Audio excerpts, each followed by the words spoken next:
The date was 2006 when Manjit Panghali was reported missing, just 5 days after his charred body was found on a beach. The police immediately reached the spot and informed Manjit's father-in-law. The discovery of a woman's partially burned body on the beach caused panic in the city of Vancouver. Manjit was a woman who always welcomed everyone with a smile, so her family was shocked that someone would do this to her. But after months of investigation, Manjit's true killer was found, much to the surprise of Manjit's family. However, in order to understand how Manjit vanished, who killed her, and how the perpetrator killed Manjit, we also need to understand a little bit about Manjit's past. Along with her husband, Panghali, and their 3-year-old daughter, Maya, Manjit was an Indian resident of Vancouver, British Columbia. Her family had immigrated to Canada in search of a better life, and they had settled there after working hard to give their family and kids every happiness possible. Manjit had a happy childhood like any other girl, but she also had dreams. That he wanted to become a teacher, he took his education to become a teacher in the university. It was during this time that she met Mukhar, whose family was also from India and who had come to Canada to pursue a career in teaching. Manjit Mukhar was a jovial person like him, which led to Manjit Mukhar gradually taking a liking to him, and their meeting at university gradually blossoming into love. After a few days, they decide to get married when their families find out that they both want to get married. Manjit and Mukhar were married in 1997. In the eyes of both families, they were a perfect happy couple who were quite friendly and cheerful. However, just a few years later, when Mukhar's true colors were revealed, Manjit had to face difficulties in her married life. In fact, Mukhar came from a conservative family and thought the same way. He believed that Manjit should serve and prepare delicious food for him when he comes home from work. However, Manjit was now upset with Mukhar's behavior because, although Manjit is a woman of determination and hard work, she never imagined that Mukhar would think this way. When Mandy told her sister and friends about the difficulties in her marriage, they all told her that it was just the first day, and newlyweds had disagreements or arguments. Manjit had meticulously planned every aspect of her life, including her pregnancy.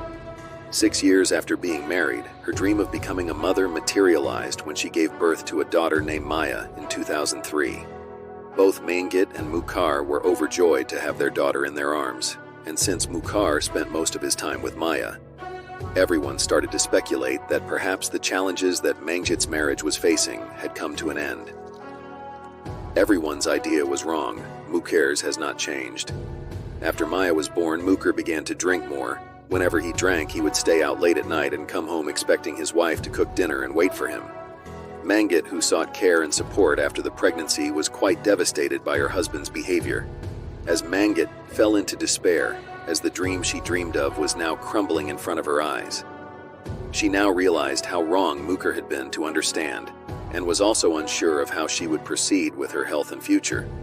During this time, Mukhar patiently lived in Mukhar's house for 3 years, but in 2006, Mukhar planned to have a second child to bring happiness back to the house. However, due to the daily arguments, she starts to feel that this is not possible anymore, but after a few days, Manjit realizes that she is pregnant again, and Mukhar is quite happy. Upon hearing this news, suddenly Mukhar's behavior has changed significantly. He began to love and care for Manjit as before. This made Manjit very happy, as she felt that she had regained his lost love. Manjit left for her prenatal yoga class on October 18, 2006, but never returned home. The next day, Mukhar calls Manjit's family and informs them that he has not returned home since yesterday evening. When Manjit's family heard this, they became concerned and called Mandy's sister Mandy, who then called Manjit's friends. However, Manjit hadn't visited any friends' homes. In fact, whenever Mukhar and Manjit argued, Manjit would frequently leave with her daughter without telling anyone, sometimes heading to a hotel or a friend's house. Everyone assumed that the same thing had happened again, and that Manjit would soon return home, but this time, Maya, Manjit's daughter, was at home, which caused everyone to become extremely concerned. Manjit loved Maya dearly and never left her alone. Now that Manjit had been missing for a full day, everyone started to suspect that something bad might have happened to her. As a result, on October 19th, her husband, Mukhar, filed a missing persons report at a nearby police station. In addition, Mukhar called all of her acquaintances to find out if Manjit had been seen, but no one had. At this point, some people also started to suspect that Manjit had been kidnapped. This information was reported in the media, that a married woman named Manjit Panghali had gone missing for a few days. In addition, during the media trial, Manjit's husband made an appeal for her safety in return.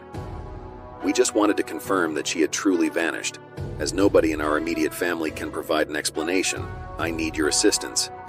On the other hand, all of the household members' phone calls were traced during the police investigation, but no important information was discovered. Here too, on October 23, 2006, after 5 days of missing, Manjit's husband and family were told by the police that a charred body had been found on the shores of a place called South Delta, and asked to come forward and identify it. It was Manjit's family who went there and found out that the body was actually Manjit's.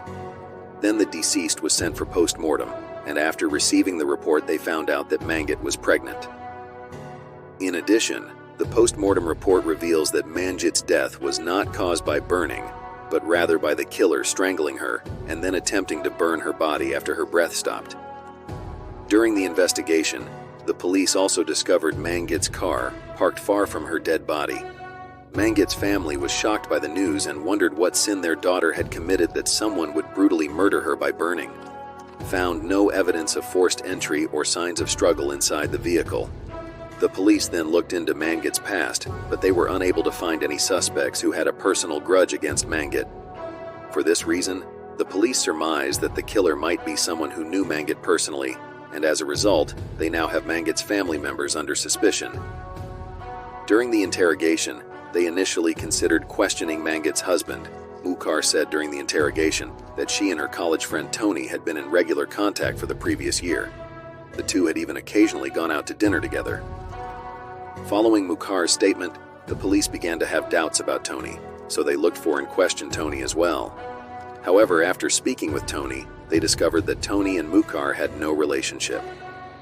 During the course of the questioning, the police learned that there was a man named Sukender who was close to both Manjit and Mukhar.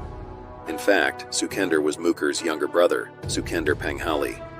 Manjit and Mukhar lived in the basement of the house, but due to Manjit's insistence, Sukender was forced to leave. Due to Sukender, the habit of mouth drinking increased. Manjit realized that Sukwin's influence was having a negative effect on her life as well, so she gave her husband an ultimatum. Either she stays in this house or Sukendra's. As a result, Mukhar had to decide between his brother and his wife, and he decided to kick Sukender out and stay with Manjit.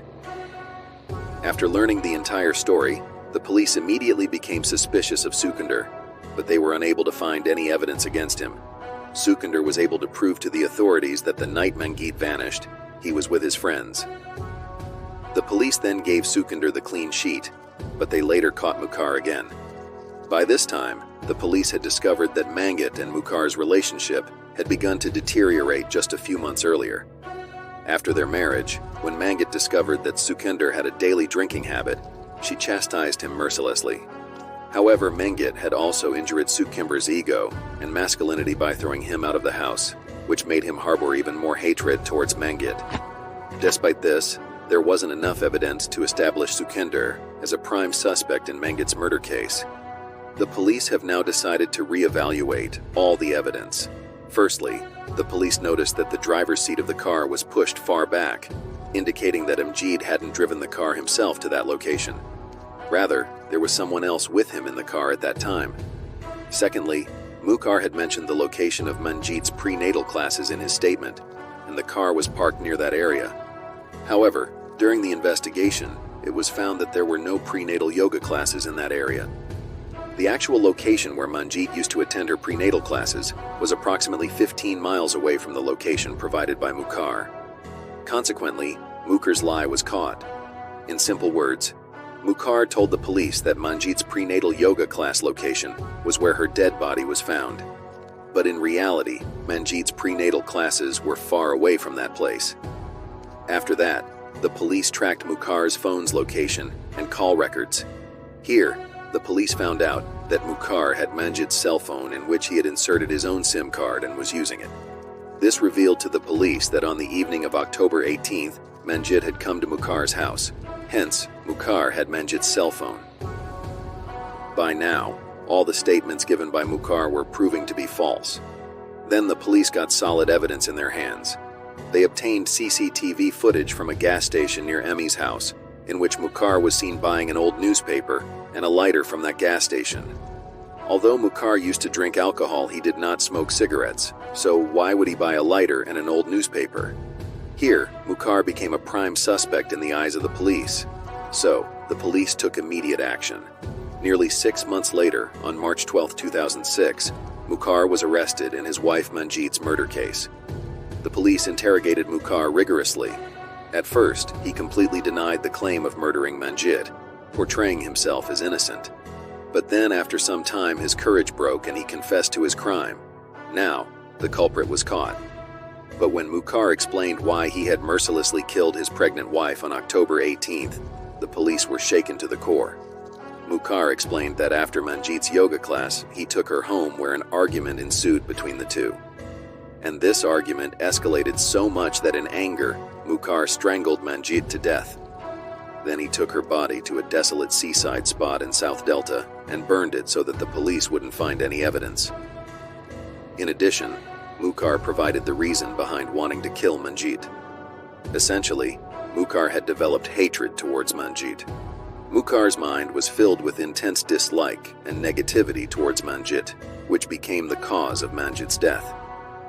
Hearing this, both Manjit's and Mukhar's families and friends were greatly surprised. Subsequently, in November 2010, Mukhar was found guilty in the Manjit murder case, and he was also charged with second-degree murder. It was a murder that sent shockwaves across the province. Former Sui teacher Manjit Panghali strangled his pregnant wife and burnt her body. Immediately after Mukhar's arrest, both Manjit's and Mukhar's families fought a case in court for the full custody of Mukhar's 3-year-old daughter, Maya. However, in the end, Maya's full custody was awarded to Manjit's sister, Mandy Bambra. Then, in February 2011, Mukhar was sentenced to life imprisonment. Crown Prosecutor Dennis Murray narrated the incident in the following manner. Immediately after the verdict of the Manjit murder case, Mukhar killed Manjit immediately after she returned from prenatal yoga classes.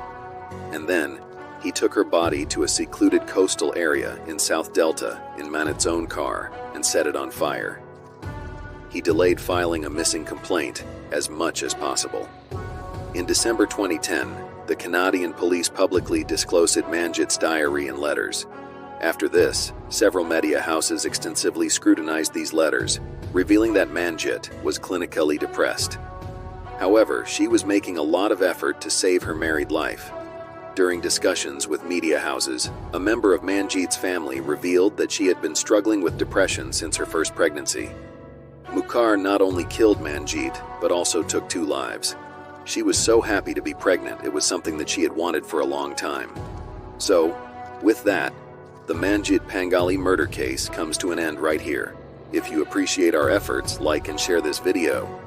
If you haven't subscribed, do so now. Thank you.